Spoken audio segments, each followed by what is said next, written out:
오늘 아침 신문 시작합니다. 12.3 비상계엄 선포 이후부터 탄핵 선고 다음 날인 지난 5일까지 124일간의 여정을 숫자로 정리한 기사 먼저 보겠습니다. 한겨레입니다.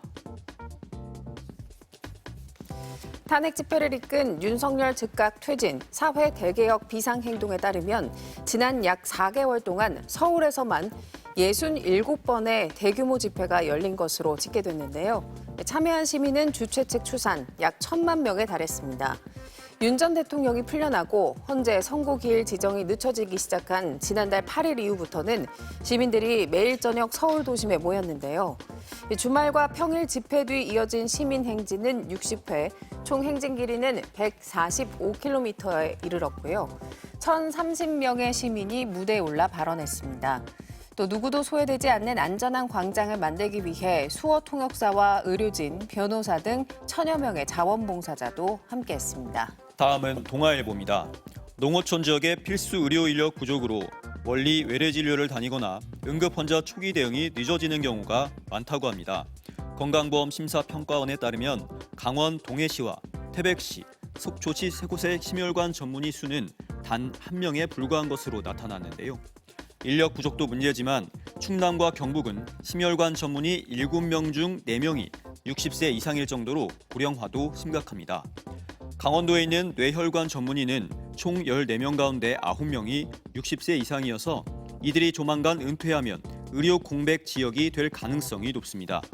하지만 의정 갈등 영향으로 올해 전문의 시험 합격자가 연이은 5분의 1 수준으로 감소해서 인력 확보는 더 쉽지 않은 상황입니다. 정부는 이를 해소하기 위해 올 7월부터 지역 근무 의사에게 월 400만 원 수당과 각종 혜택을 제공하는 지역 필수 의사제를 도입할 예정이라고 밝혔습니다. 이어서 매일경제입니다. 각종 IT 구독 서비스가 늘어나면서 디지털 서비스 구독료가 매달 나가는 주거비처럼 이른바 디지털 월세가 됐다는 말까지 나오고 있습니다. 한국에서 이용자가 많은 서비스인 유튜브 프리미엄과 넷플릭스, 멜론 정도만 구독해도 월 4만 원 수준인데요. 여기에 챗 GPT 등 AI 서비스가 2개 이상 추가되면 구독료는 매달 10만 원에 육박하게 됩니다. 특히 기술 수용도가 높은 2030 세대를 중심으로 AI 서비스 구독이 보편화되는 추세를 보이고 있는데요. 2024년 구독 서비스 지출 비용이 전년 대비 약 17% 증가한 가운데 같은 기간 생성형 AI 서비스 유료 구독 건수는 300% 가까이 급증해 1년 새 4배 늘었습니다. 구독료 부담이 커지자 이용자들은 할인받을 수 있는 금융상품을 찾거나 국내 무료 AI인 리튼처럼 대체제를 찾고 있다고 신문은 전했습니다. 다음은 조선일보입니다. 서울과 경기, 울산, 세종이 번갈아 차지해온 혼인율 1위 타이틀을 작년엔 대전이 꿰찼다는 소식입니다.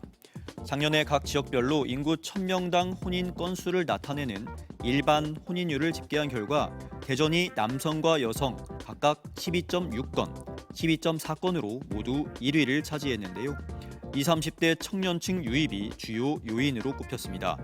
과거 대전청사 공무원들과 카이스트로 상징되는 이공계 박사들의 노잼 도시로 불렸던 대전은 2020년대 들어 SK온 등 대기업이 둥지를 틀면서 젊은이의 도시로 탈바꿈했는데요. 이에 따라 청년층 일자리가 늘어나면서 대전에선 3년 전부터 연평균 약 200명의 청년층 승유입이 이어졌습니다. 또 대전 집값이 세종, 경기의 70% 정도로 저렴한 것도 인구 유입이 늘어난 배경으로 꼽히고 있습니다.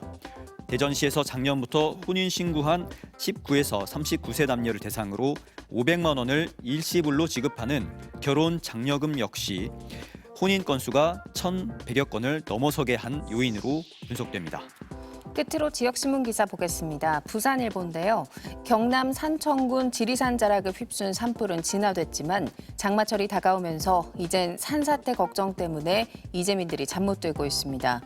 산청군과 하동군에서 산불로 소실된 산림은 축구장 2,600여 개 크기인 1,800헥타르로 추정되는데요.